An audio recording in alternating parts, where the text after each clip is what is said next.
నమస్తే masters, Hartley welcome to the session.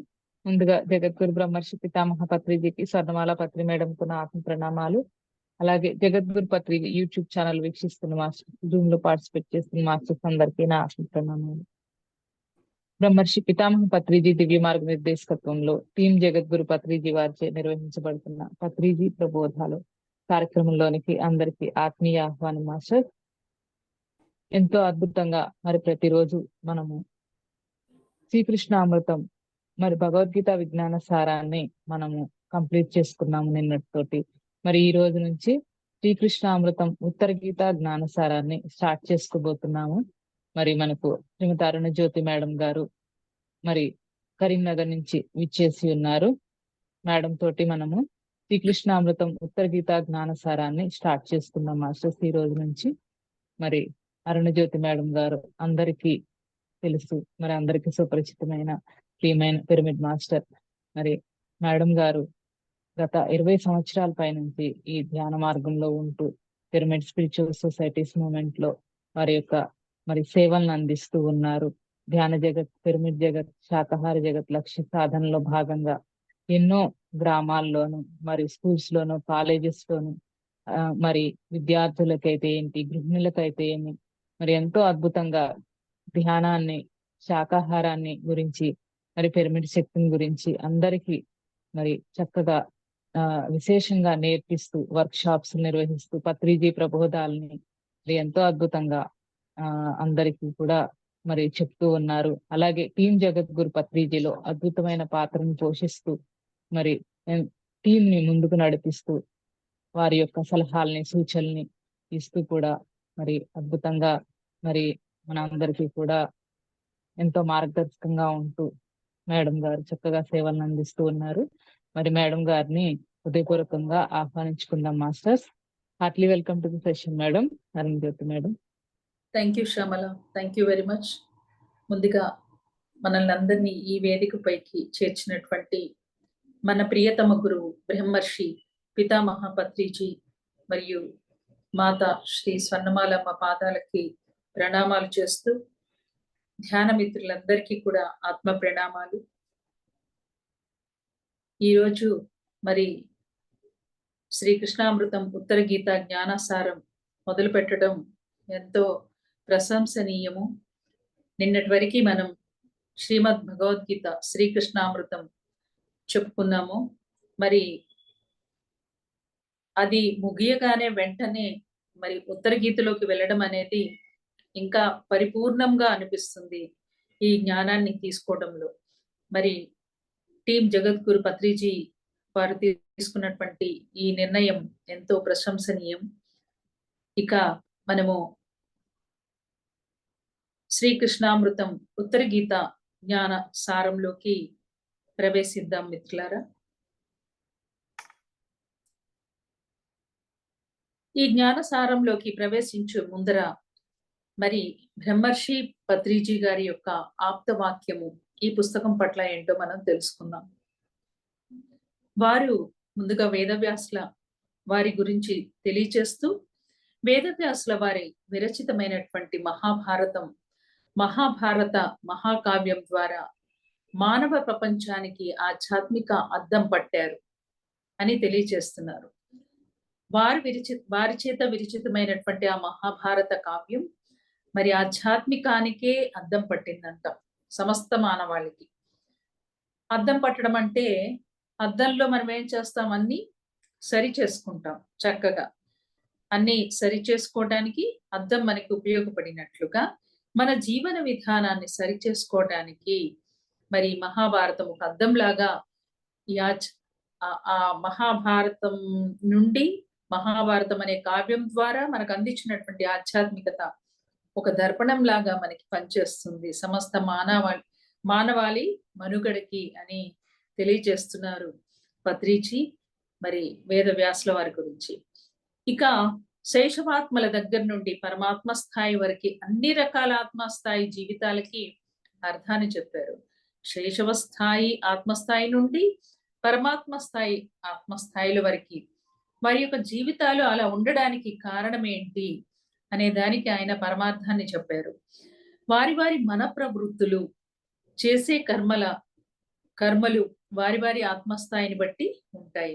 వారి వారి మన ప్రవృత్తులు, చేసే కర్మలు అంతే కదా, వాళ్ళ యొక్క మనోస్థాయి ద్వారా, వాళ్ళ యొక్క ఆలోచనల ద్వారా వాళ్ళు ఏ పనులు, కర్మలు అంటే పనులు, ఏ పనులు ఎలా ఎందుకు చేస్తున్నారు అని అంటే అది వారి యొక్క ఆత్మస్థాయిని బట్టి వాళ్ళ యొక్క మనోప్రవృత్తి అలా ఉంది అని ఆయన తెలియచేశారు మనకి. ఒకానొక మరి పరమాత్మ స్థాయి నుండి, ఒకానొక యోగీశ్వరుని నుండి వెలువడినటువంటి ఆ మాటలు మరి వేదవ్యాస మహర్షుల వారు, ఒకానొక పరమాత్ముల వారు, మరి ఆయన ఒక యోగేశ్వరుడు, అలాంటి వారి నుండి వచ్చినటువంటి మాటలు మిగతా ఆత్మస్థాయిల వాళ్ళందరికీ కూడా ఒక భగవద్గీతే కదా, అంతే కదా. మరి ఆ గీతలో ఉండి మనం జీవనాన్ని కొనసాగిస్తే కనుక మన యొక్క జీవితం ఎంతో వైభవంగా ఉంటుంది, సురక్షితంగా ఉంటుంది, శోభాయమానంగా ఉంటుంది. ఆ గీత దాటితే మాత్రము మనం అవస్థల పాలు అవ్వాల్సి వస్తుంది. ఆ గీతే భగవద్గీత. మరి భగవద్గీతని బోధించిన తర్వాత కొన్ని సంవత్సరాలకి అర్జునుడు ప్రాపంచికంలో పడి ఆ జ్ఞానాన్ని మర్చిపోయి ఒకానొక రోజు మళ్ళీ శ్రీకృష్ణ పరమాత్మల వారిని ప్రార్థిస్తాడు. శ్రీకృష్ణ పరమాత్మ నాకు మళ్ళీ ఆ జ్ఞానాన్ని బోధించండి అని. అప్పుడు ఒకానొక ప్రశాంతమైన వేళ అర్జునుడు మరి ఎంతో తపనతో ఆయన ప్రార్థించగా ఆయనకి చెప్పినటువంటిదే ఉత్తర గీత. సో ఆ ఉత్తర గీత గురించి మనం ఇప్పుడు చెప్పుకోబోతున్నాం అన్నమాట. మరి ఒకానొక పరమాత్మ స్థాయి, ఒకానొక యోగీశ్వరుని స్థాయి శక్తిలోంచి వెలువడే ఈ మాటలన్నీ కూడా మరి అన్ని రకాల ఆత్మస్థాయిల వారు కూడా అర్థం చేసుకునే విధంగా సులభంగా సరళంగా ఈ ఉత్తర గీత బోధించబడింది. కురుక్షేత్ర యుద్ధ భూమిలో జరిగిన భగవద్గీత గురించి మరి మన అందరికీ తెలిసిందే కదా. మరి అందరినీ కూడా చక్కటి యోగీశ్వరులు చేయటమే అక్కడ ఆ పరమాత్ముడి యొక్క ఉద్దేశం. నాకు అనిపిస్తూ ఉంటుంది, ఇంకా ఎక్కడైనా ఇంకా ఎన్నో మార్గాల్లో కూడా ఈ మానవాళికి చెప్పాల్సిన అవసరం ఉంది, జ్ఞానం ఇంకా సరళాతి సరళంగా అనుకుని అర్జునుడి ద్వారా మళ్ళీ అడిగించుకొని ఈ ఉత్తర గీత మళ్ళీ ప్రవేశపెట్టారేమో అని. శ్రీకృష్ణ సందేశం కానీ, శ్రీరమణ సందేశం కానీ, శ్రీ జీసస్ సందేశం కానీ, ఏ సందేశాలైనా, ఎవరి సందేశాలైనా తెలియచెప్పేది ఒకే రకమైనటువంటి సత్యము అని తెలియజేస్తున్నారు.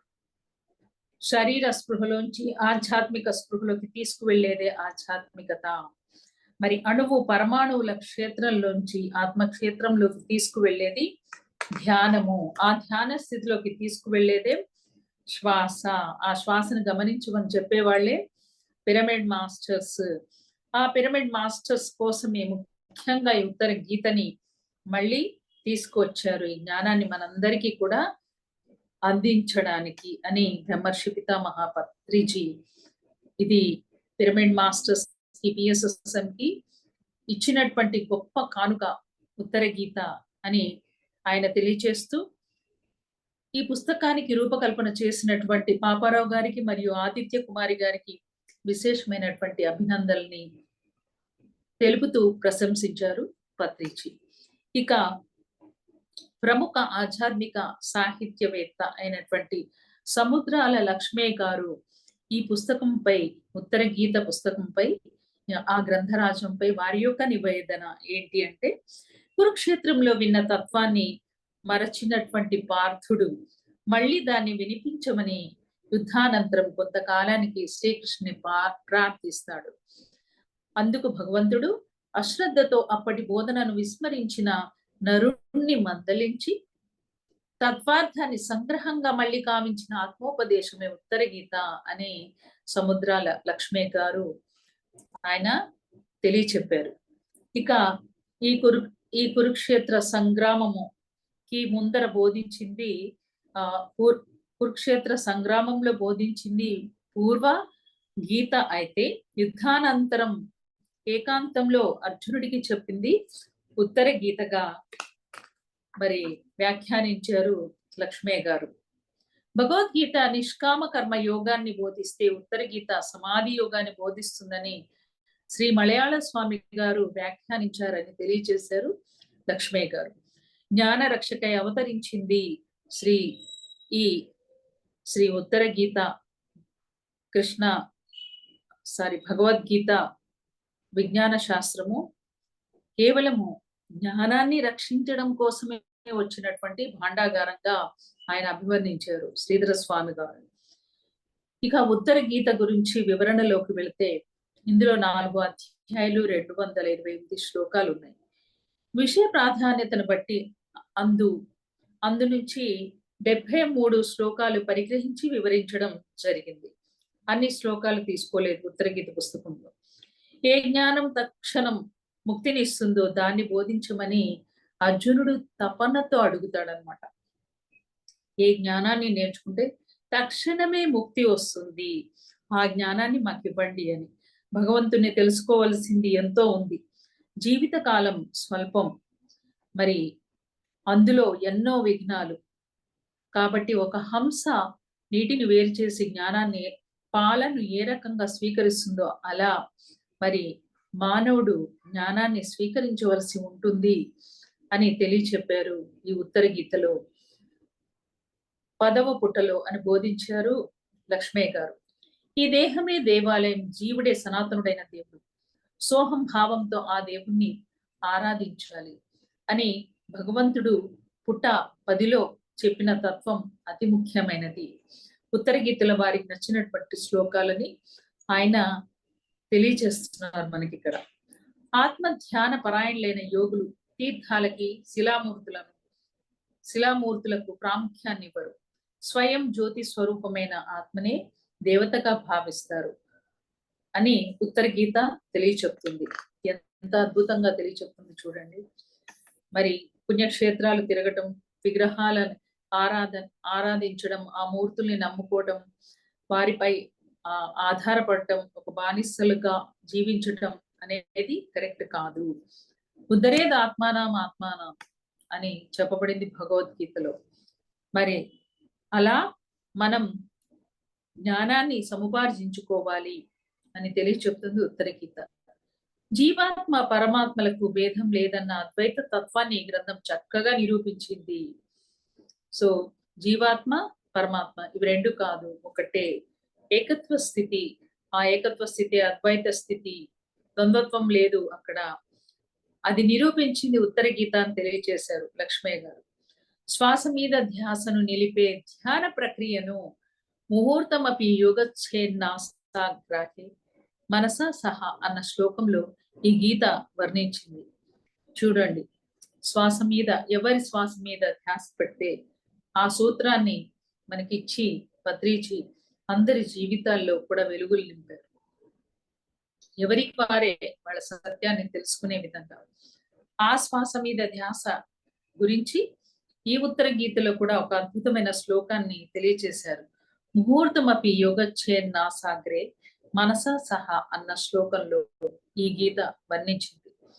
పిరమిడ్ ధ్యాన కేంద్ర వ్యవస్థాపకులు బ్రహ్మర్షి పత్రిజీ గారి ప్రేరణతో మరి హైదరాబాద్ లోని గౌతమ బుద్ధ పిరమిడ్ ధ్యాన కేంద్ర వ్యవస్థాపకులు ఈ ఉత్తర గీతని పాపారావు గారు మరియు ఆదిత్య కుమారి గారు ఈ ఉత్తర గీతని ఎంతో చక్కగా ముద్రించడం అభినందనీయం. మరి ఇది 2వ ప్రతి మనం చూస్తుంది. భగవంతుని ప్రబోధాల్లోకెల్లా ఉత్తమోత్తమైనటువంటి గ్రంథరాజము ఉత్తర గీత అని తెలియచేశారు.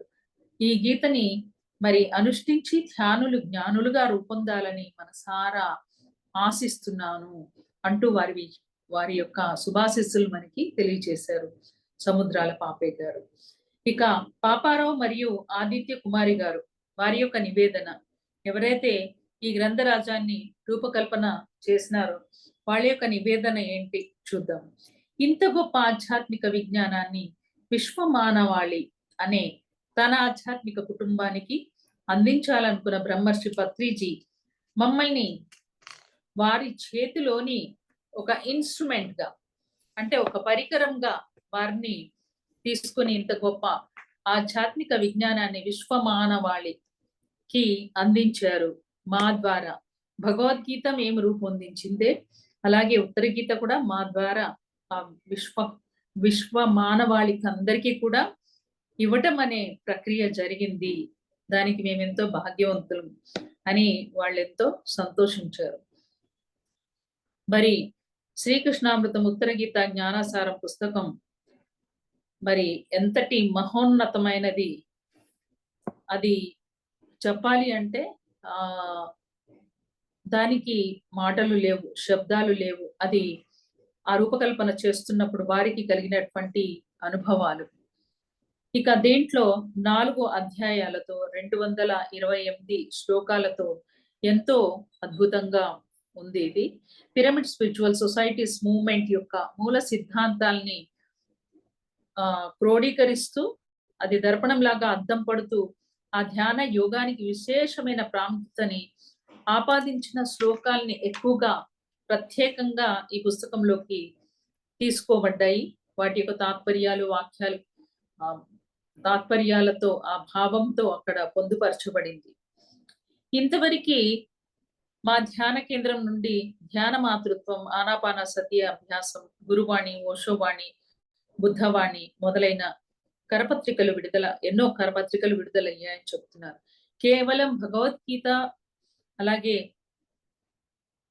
ఉత్తర గీతనే కాకుండా ఇంకా ఎన్నో పుస్తకాలు వీళ్ళ ద్వారా రూపకల్పన చేయబడి విడుదల కావించబడ్డాయి ఈ ధ్యాన కేంద్రం నుంచి అని తెలియజేస్తున్నారు. ఈ గ్రంథం జ్ఞానపరంగా రూపొందించడం వలన మూలం నుండి గ్రహించిన శ్లోకాలు విషయాన్ని సారంగా పొందుపరచడం జరిగింది. ఎలాంటి విషయాల్ని అంటే మూలాల్ని గ్రహించేటటువంటి శ్లోకాలు, అంటే మన మూలాల్ని కూడా కదిలించేటటువంటి ఆ జ్ఞానపూరితమైనటువంటి శ్లోకాల్ని ఇందులో ఎక్కువగా పొందుపరిచారు అని చెప్తున్నారు ఇక్కడ వీరు. మరి ఇందులో ఉన్నటువంటి 4 అధ్యాయాల్లో కూడా మనసుకు శ్వాసతో గల సంబంధాన్ని, ధ్యానం యొక్క విశిష్టతను, ఆత్మ పరివ్యాపకతను, విగ్రహారాధనని ఖండిస్తూ అహం బ్రహ్మస్మి భావనని ప్రతిపాదిస్తున్నటువంటి ఎన్నో శ్లోకాలు ఉత్తర గీతలో మనం చూస్తాము అని చెప్తున్నారు ఆ 4 అధ్యాయాల్లో.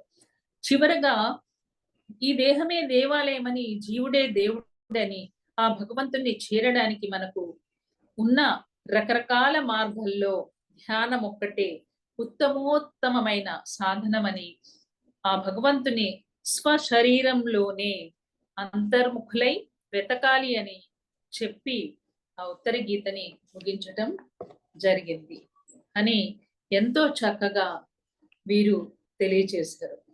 ఇక మనము ఆ గ్రంథరాజంలోకి వెళ్తే శ్రీకృష్ణామృతం ఉత్తర గీత జ్ఞానసారంలో మరి మొట్టమొదట అర్జున జిజ్ఞాస, ఆయన తపన నుంచి వెలువడినటువంటి ప్రశ్న ద్వారా ప్రారంభమవుతుంది. అర్జున ఉవాచ, అర్జునుడు శ్రీకృష్ణునితో ఈ విధంగా అంటున్నాడు: యదేకం నిష్కళం బ్రహ్మ వ్యోమాతీతం నిరంజనం అప్రతర్క్యమవిజ్ఞేయం వినాశోత్పత్తి వర్జితం. ఏ విధమైన భేదాలు లేక ఒకటిగా ఉన్నది, కళలు లేనిది, ఆకాశాన్ని అతిక్రమించినది, తమోరహితమైనది, మనస్సు ద్వారా ఊహించలేనిది, మాటలతో వ్యక్తపరచలేనిది, ప్రమాణాల ద్వారా నిరూపించలేనిది, జనన మరణాలకు అతీతమైనది, అదే పరబ్రహ్మ స్వరూపం. ఆ పరబ్రహ్మ స్వరూపాన్ని తెలుసుకునే జ్ఞానాన్ని నాకు అందించండి మహానుభావ అని అడుగుతున్నాడు అర్జునుడు శ్రీకృష్ణ పరమాత్మని. ఏ విధమైన భేదాలు లేక ఒకటిగా ఉన్నది, అంతా ఒకటే, ఏ రకమైనటువంటి భేదాలు లేనటువంటి తత్వము, కళలు లేనిది, 64 కళలు అంటాం కదా, ఆ చంద్రుడిలో 64 కళలు అంటే అమావాస్యకి పౌర్ణమికి పెరుగుతూ తరుగుతూ ఉండే కళలు, అలా పెరుగుతూ తరుగుతూ ఉండేవి కావు. నిత్య కళ్యాణం పచ్చ తోరణంతో అలరాడుతూ ఉండేటటువంటి కళలు అవి. ఆకాశాన్ని అతిక్రమించినది అంటే ఆకాశానికి కూడా అతీతమైనది, అంత విశాలమైనది. తమో రహితమైనది. మనము తమో, రజో, సత్వ గుణాలు గురించి చెప్పుకుంటాం కదా, అందులో అది తమో రహితమైనది.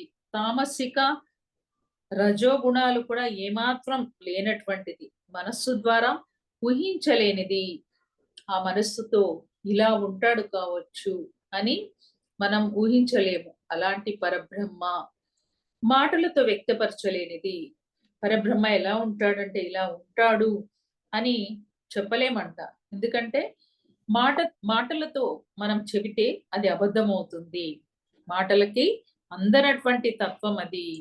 ప్రమాణాల ద్వారా నిరూపించలేనిది. ప్రతిదానికి ఒక ప్రమాణం ఉంటుంది. ఇది దీనిలాగుంది, అది దానిలాగుంది అని మనం పోల్చుకుంటూ ఉంటాం ప్రమాణం. కానీ ఇక్కడ ఏ ప్రమాణము లేనటువంటిది. జనన మరణాలకి అతీతమైనది. దానికి జననము లేదు, మరణము లేదు. అన్నింటికీ కూడా అతీతమైనది. ఎందుకంటే అదే మూలం కాబట్టి.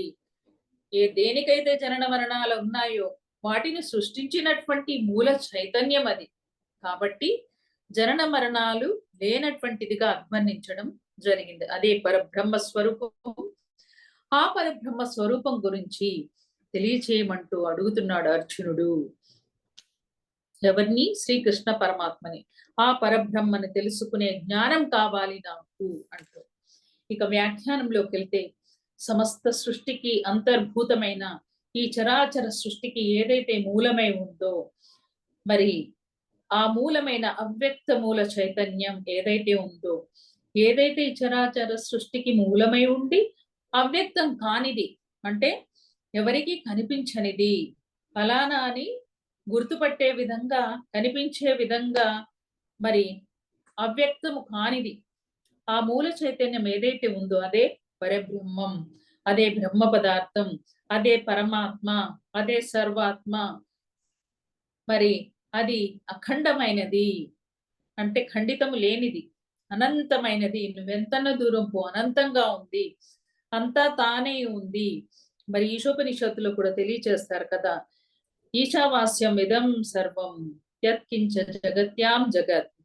అంతా తానే ఉన్నాను. కణకణము, అణువణువు, చెట్టు, పుట్ట, అంతా అన్ని లోకాల్లో కూడా ఆ ఈశ్వర తత్వమే నిండి ఉంది, ఆ పరబ్రహ్మ తత్వమే.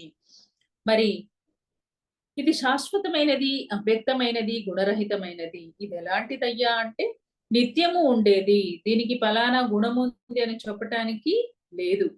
సర్వవ్యాపకమైనది, అంతా వ్యాపించి ఉన్నది, ఊహాతీతమైనది, ఊహలకి అందనటువంటిది, వర్ణనాతీతమైనది. దీన్ని వర్ణించుదామా అంటే ఆ వర్ణనకి కూడా దొరకట్లేదంట ఆ పరబ్రహ్మ తత్వము. దానికి సంబంధించిన జ్ఞానము సృష్టి, స్థితి, లయ కారకమైనది. మరి ఈ పరబ్రహ్మం ఎలాంటిదయ్యా అంటే సృష్టి, ఈ చరాచర సృష్టికి మూలమై ఉంది. తర్వాత స్థితి, ఆ సృష్టించబడినటువంటి సృష్టికి స్థితి కావాలి కదా, ఆ స్థితిని కూడా ఇస్తున్నది తానై ఉంది. తర్వాత లయం చేసేది కూడా తానే ఉంది. లయం చేసి మళ్ళీ కొత్త సృష్టికి కూడా నాంది పలికేదే ఆ మూల చైతన్యమైనటువంటి పరబ్రహ్మము. ఆ పరబ్రహ్మం యొక్క జ్ఞానం కావాలి నాకు అంటున్నాడు. అటువంటి సర్వాత్మని గ్రహించగలగడమే మానవ జీవిత పరమావధి. మరి అలాంటి పరమాత్ముడి గురించి తెలుసుకోవడమే ప్రతి మానవుడి యొక్క జీవన పరమావధి. లేదంటే అప్పటి వరకు భూమి మీద జనన మరణ చక్రాల్లో తాను తిరుగుతూ మళ్ళీ మళ్ళీ జన్మ తీసుకుంటూనే ఉంటాడు. భూమి మీద పుట్టిన ప్రతి మానవుడు ఈ భూమి నుంచి విడుదల కావాలి అంటే ఆ పరబ్రహ్మాన్ని తెలుసుకోవాలి. అది ఎక్కడో లేదు, మన అంతరంగంలోనే ఉంది. చేయవలసింది అంతర్ముఖ ప్రయాణము. మరి దీనికి సారూప్యంగా ఉన్నటువంటి భగవద్గీతలో శ్లోకము, అవిభక్తం చ భూతేషు విభక్తం ఇవ చ స్థితం భూతభర్తృ చ తజ్ఞేయం గ్రసిష్ణు ప్రభవిష్ణు చ. ఆకాశంలా ఒక్కటిగా ఏకరూపంగా విభజింపబడని పరిపూర్ణమైన సర్వాత్మ ఏదైతే ఉందో అది ఈ సకల చరాచర భూతకోటిగా విభజింపబడినట్టు కనిపిస్తుంది. భగవద్గీతలో కూడా అదే చెప్పారు. ఏమని అంటే ఆకాశంలాగా అనంతంగా విస్తరించి కనిపిస్తూ ఉన్నటువంటిది అది, అందులో కనిపిస్తున్న ఆ సృష్టి, ఆ సృష్టిలో ఈ భగవత్ తత్వము, ఈ చరాచరమైనటువంటి పరబ్రహ్మము కనిపిస్తూ ఉంది ఆ సృష్టిలో అని తెలియజేస్తున్నారు. అదే ఈ సకల చరాచర ప్రాణుల సృష్టికర్త బ్రహ్మగా, పోషణనిచ్చి భరించే విష్ణువుగా, లయకారకుడైన హరుడిగా తెలియదగిన బ్రహ్మాత్మ. అంటే అందులో ఆ బ్రహ్మ, విష్ణు, మరి ఆ శివ మూర్తిగా, లయకారుడిగా ఈ మూల తత్వము కనిపిస్తూ ఉంది అని తెలియచేశారు భగవద్గీతలో. దీనికి సారూప్యంగా ఉన్నటువంటి శ్లోకం. 2వ శ్లోకం. కైవల్యం కేవలం శాంతం శుద్ధం అత్యంత నిర్మలం కారణం యోగ నిర్యుక్తం హేతు సాధన వర్జితం. మోక్ష స్వరూపమైనది, రాగద్వేషాలు లేని శాంతమే స్వరూపంగా గలది, పరిశుద్ధమైనది, అత్యంత నిర్మలమైనది, బంధమోక్షాలు లేనిది, ప్రపంచం యొక్క పుట్టుకకు కారణమైనది, సగర్వానికి కారణం అవడం వల్ల తనకు వేరొక కారణంగా కానీ సాధనం గాని లేనిది, ఏ ఇతర వస్తు సంబంధం లేనిది, అదే పరబ్రహ్మ స్వరూపం. ఆ పరబ్రహ్మ స్వరూపాన్ని తెలుసుకునే జ్ఞానం నాకు కావాలి అని అడుగుతున్నాడు అర్జునుడు. మోక్ష స్వరూపమైనది, మోక్షాన్ని ఇచ్చేది, రాగద్వేషాలు లేని, ఎలాంటి రాగద్వేషం లేదు, అనురాగము లేదు, అక్కడ ద్వేషము లేదు, చక్కటి శాంతమే స్వరూపంగా కలది. దాని యొక్క స్వరూపం సహజ స్థితి ఏంటి? శాంతమే. పరిశుద్ధమైనది, ఎలా ఉంది? చాలా పరిశుద్ధంగా, నిర్మలంగా, ఎలాంటి కల్మషం లేకుండా, బంధమోక్షాలు లేనిది, ఎలాంటి బంధాల్లో చిక్కుకొని లేదు కాబట్టి దానికి మోక్షము కూడా అవసరం లేదు, విడుదల అవసరం లేదు. బంధంలో ఉన్నదానికి విడుదల, కాబట్టి బంధము లేదు, మోక్షము లేదు. ప్రపంచం యొక్క పుట్టుకకు కారణమైనది, ఈ ప్రపంచం యొక్క పుట్టుకకు కారణమైనది, సర్వానికి కారణం అవడం వల్ల తనకు వేరొక కారణం గాని సాధనం గాని లేనిది, ఈ ప్రపంచానికి, సర్వ ప్రపంచాలకి మూలం తానే ఉన్నది కాబట్టి దానికి ఆ విస్తరణకి ఏ సాధన అవసరం లేదు, తానే ఒక సాధన. ఏ ఇతర వస్తు సంబంధం లేనిది, అదే పరబ్రహ్మ స్వరూపం. ఏ ఇతర వస్తువులతో దానికి సంబంధం లేనటువంటిది, అదే పరబ్రహ్మ స్వరూపంగా చెప్పబడింది. ఆ పరబ్రహ్మ స్వరూపాన్ని తెలుసుకునే జ్ఞానము నాకు చెప్పండి అని అడుగుతున్నాడు అర్జునుడు.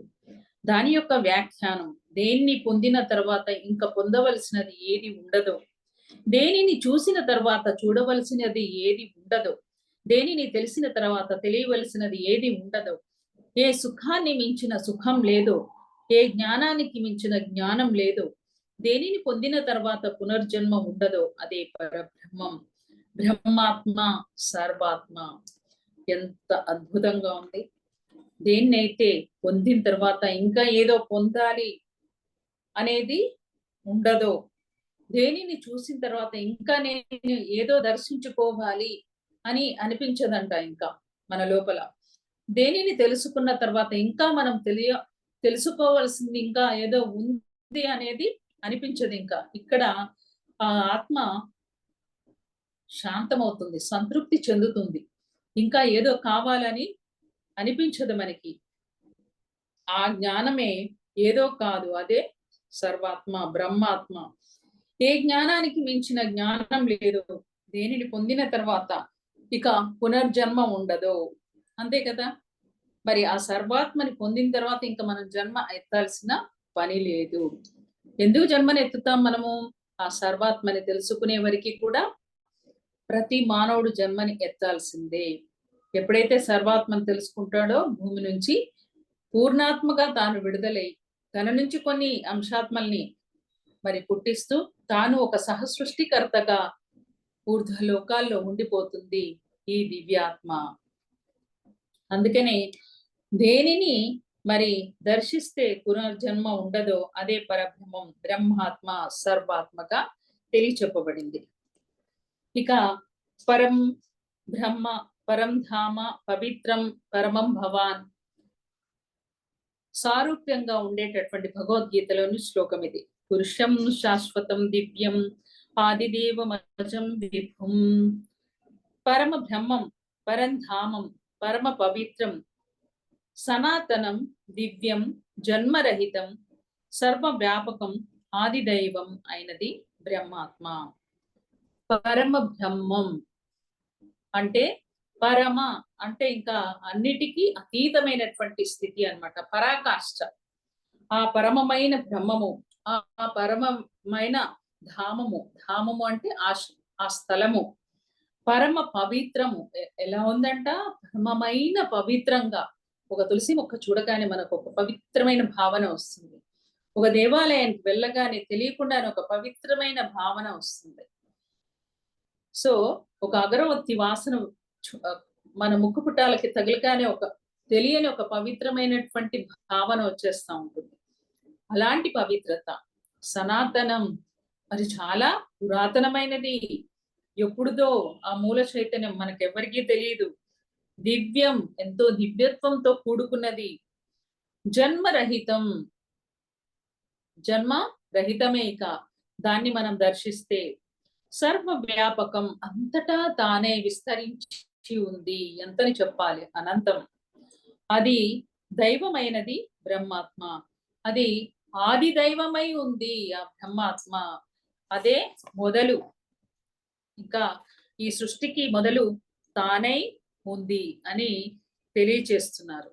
మరి ఎంతో చక్కగా అర్జునుడు ఎంతో తపనతో తాను మరిచిపోయినటువంటి ఆ జ్ఞానాన్ని మళ్ళీ మళ్ళీ వినాలి అని శ్రీకృష్ణ పరమాత్ముని ప్రాధేయపడితే ఆయన మరి ఒకానొక ప్రశాంత వేళలో అర్జునుడికి తిరిగి ఇచ్చినటువంటి ఆ జ్ఞానమే మరి శ్రీకృష్ణామృతం ఉత్తర గీత జ్ఞానసారం. మరి ఈరోజు ఇంత చక్కగా మనం 2 శ్లోకాల్లో ఎంతో జ్ఞానాన్ని, నాకు ఫలానా జ్ఞానం కావాలి అంటూనే కొంత జ్ఞానాన్ని తెలియచేస్తున్నాడు అర్జునుడు. మరి ఇంకా శ్రీకృష్ణుల వారు మొదలు పెడితే ఆ జ్ఞానం ఇంకెంత అద్భుతంగా ఉంటుందో దాన్ని మళ్ళీ రేపటి రోజున తెలియచేసుకుందాం. ఇంత చక్కటి అవకాశాన్ని ఇచ్చినటువంటి టీం జగద్గురు పత్రిజీ వారి టీం వారందరికీ కూడా శతకోటి ప్రణామాలు, ధన్యవాదాలు. ముఖ్యంగా మన ప్రియతమ గురువైనటువంటి బ్రహ్మర్షి పితామహ పత్రిజీకి అనంత కోటి ప్రణామాలు, ధన్యవాదాలు. Thank you, thank you, thank you very much. Thank you so much Saranya madam. ఎంతో చక్కగా ఈ ఉత్తర గీత గురించి ఆ శ్రీకృష్ణ పరమాత్మ మరి ఏ సందర్భంలో మరి అర్జునునికి మరి చెప్పడం జరిగింది అంటే, కురుక్షేత్ర సంగ్రామం ప్రారంభం అయిన టైంలో ఆ బంధువర్గాన్ని చూసి అర్జునుడు ఎప్పుడైతే హృదయం కలత చెంది వైరాగ్యంతో యుద్ధం చేయనంటారో అప్పుడు ఆయన ఆ కర్మయోగ ప్రాధాన్యతను గురించి చెప్తూ మరి భగవద్గీత సందేశం ద్వారా మరి ఆయన ఆ యుద్ధానికి ఉన్ముఖం అయ్యేలాగా చేస్తారు. అది భగవద్గీత. మరి ఆ తర్వాత మహాభారత యుద్ధంలో విజయం పొందిన తర్వాత మరి అంత ప్రాపంచిక వ్యవహారాల్లో మునిగిపోవడం, మరి కాలక్రమేణా గీత భగవద్గీత అంతా కూడా ఆయన మర్చిపోవడం, వాటి అర్థాలని డెప్త్ ని అప్పటికప్పుడు మరి ఆయన యుద్ధం చేయడానికైతే అది ఆయనకి ఉపయోగపడింది. కానీ తర్వాత దానిలో ఉన్న అంతరార్థాన్ని ఆయన ఇంకొకసారి కలిసినప్పుడు మరి చెప్పమని అడిగినప్పుడు మరి శ్రీకృష్ణుల వారు దాన్ని మళ్ళీ ఇంకోసారి మరి చక్కగా ఉపదేశించడం జరిగిందని చెప్పారు. మరి ఈ ఉత్తర గీత మొత్తం కూడా మనకి మరి ఆ ధ్యానం గురించి, ఆ జ్ఞానాన్ని పొందవలసిన మరి ఏదైతే మరి మానవ జీవితానికి ఆ పరమావధి ఏదైతే ఉందో మరి అది పొందాలి అనేసి మరి శ్రీకృష్ణుల వారు అర్జునునికి చెప్పడం. ఎందుకంటే ఆయన కర్తవ్యం బోధించారు. ఎందుకంటే అప్పుడు మరి ఆ కర్తవ్యం నుంచి వైదొలగకూడదు కనుక కార్యోన్ముఖుల్ని చేశారు. కానీ ఇప్పుడు అవసరం లేనప్పుడు మరి ఇంకా వాటినన్నిటినీ విముక్తులైపోవాలి ఆ బంధాల నుంచి అన్నిటి నుంచి కూడా. సో మరి ఇప్పుడు ఆయన మోక్ష మార్గం గురించి చెప్పడం చాలా అద్భుతంగా ఉంది మేడం. అలాగే మరి ఉత్తర గీతలో మరి బ్రహ్మ ప్రతిపాదక యోగంలో మరి అర్జున జిజ్ఞాస, ఆయన జిజ్ఞాస తోటి మరి ఆ బ్రహ్మతత్వాన్ని గురించి, ఆ పరబ్రహ్మం గురించి వర్ణిస్తూ మరి ఆయన దాన్ని అంటే ఆయనకి తెలుసు అనమాట. మీరు చెప్తున్న దాని ప్రకారం ఇలా ఉంటుంది, అలా ఉంటుంది అని విన్ను ఉన్నారు. కానీ దానికి అనుభవం కావాలి అని అడుగుతున్నట్టుగా అర్థమవుతోంది. సో ఆ అనుభవాన్ని మరి ఈ జీవాత్మ ఆ పరమాత్మ యొక్క తత్వాన్ని, పరబ్రహ్మ తత్వాన్ని నేను ఏ విధంగా మరి పొందగలుగుతు పొందగలుగుతాను అన్న ప్రశ్నని, దానికి ఓ మార్గాన్ని చూపించమని అడుగుతున్నట్టుగా అర్థమవుతూ ఉందన్నమాట. ఎందుకంటే జీవిత కాలమేమో చాలా స్వల్పము, తెలుసుకోవాల్సిన విషయాలేమో చాలా ఎక్కువగా ఉంటాయి. మరి చెప్పినట్టుగా ఇందాక మీరు మరి అన్ని విషయాల్లో ఏ విషయాన్ని తీసుకొని మరి మనము ఆ మోక్ష మార్గాన్ని పొందేది సులువుగా, ఇన్ని కలెక్ట్ చేసుకున్నా మనము ఆ మార్గాన్ని ఏ విధంగా పొందాలనేది తెలియాలి గనక దాన్ని షార్ట్ కట్ వేలో కొంచెం అర్థమయ్యేలాగా చెప్పమని అడుగుతున్నారు. మరి ఈ జిజ్ఞాస యోగంలో ఆయన అర్జున జిజ్ఞాసలో ఈ చక్కటి శ్లోకాలని ఎక్స్ప్లెయిన్ చేశారు మేడం. అలాగే మరి దీనికి రిలేటెడ్ గా భగవద్గీతలో ఉన్న శ్లోకాల గురించి కూడా చక్కగా ఎక్స్ప్లెయిన్ చేశారు madam. Thank you so much from Jagadguru Patriji team. Thank you madam. Shyamala, thank you very much. Thank you madam. మరి మాస్టర్స్ ఎంతో అద్భుతంగా మనకి ఈ రోజు అరుణజ్యోతి మేడం గారు ఉత్తర గీత జ్ఞానసారాన్ని, అందులో శ్లోకాన్ని, ఉత్తర గీత యొక్క ప్రాశస్త్యాన్ని మరి ఎంతో అద్భుతంగా వివరించారు. మరి అరుణజ్యోతి మేడం గారికి హృదయపూర్వకంగా జగద్గురు పత్రిజీ టీం తరపున, అలాగే ప్రేక్షకులందరి తరపున కూడా హృదయపూర్వక కృతజ్ఞతలు తెలుపుతున్నాం masters. Thank you madam. Thank you so much. మరి మాస్టర్స్ ఇంత అద్భుతమైన జ్ఞానాన్ని మరి ప్రతి ఒక్కళ్ళం కూడా మరి అందరికి షేర్ చేద్దాము. జగద్గురు పత్రిజీ యూట్యూబ్ ఛానల్ సబ్స్క్రైబ్ చేద్దాము, లైక్ చేద్దాం మాస్టర్స్. మరి క్లోజ్ చేసుకుని అమృత వాక్యాలు చెప్పుకున్నాము. సో మేడం అమృత వాక్యాలు చెప్తారు. సత్యమేవ జయతే, సత్యమేవ జయతే, ధర్మో రక్షతి రక్షితః, ధర్మో రక్షతి రక్షితః, అహింసా పరమో ధర్మః, అహింసా పరమో ధర్మః, లోక సమస్త సుఖినో భవంతు. లోకా సమస్త సుఖినో భవంతు. జై హో ధ్యాన జగత్, జై హో ధ్యాన జగత్, జై హో శాకాహార జగత్, జై హో శాకాహార జగత్, జై హో పిరమిడ్ జగత్, జై హో పిరమిడ్ జగత్, జై హో పిరమిడ్ స్పిరిచువల్ సొసైటీస్ మూవ్మెంట్, జై హో పిరమిడ్ స్పిరిచువల్ సొసైటీస్ మూవ్మెంట్, జై హో బ్రహ్మర్షి పితామహ పత్రిజీ, జై హో బ్రహ్మర్షి పితామహ పత్రిజీ, జై హో జై హో జై హో జై హో, జయ హో జయ హో జయ హో జయ జయ జయ. Thank you madam. Thank you madam. Thank you so much. మరి మాస్టర్స్ మరి మొదటి ఎపిసోడ్ ని మరి చక్కగా ఈ రోజు మనం అరుణజ్యోతి మేడం గారి ద్వారా విన్నాము. అలాగే రెండో ఎపిసోడ్ లో కూడా కొన్ని శ్లోకాలని మనకు ఉత్తర గీత నుంచి మేడం గారు రేపు రాత్రి మళ్ళీ ఇదే సమయానికి మనకు అందిస్తారు. సో మరి రేపు రాత్రి జరిగే కార్యక్రమంలో మళ్ళీ కలుసుకుందాం మాస్టర్స్. అప్పటి వరకు సెలవు. Thank you so much.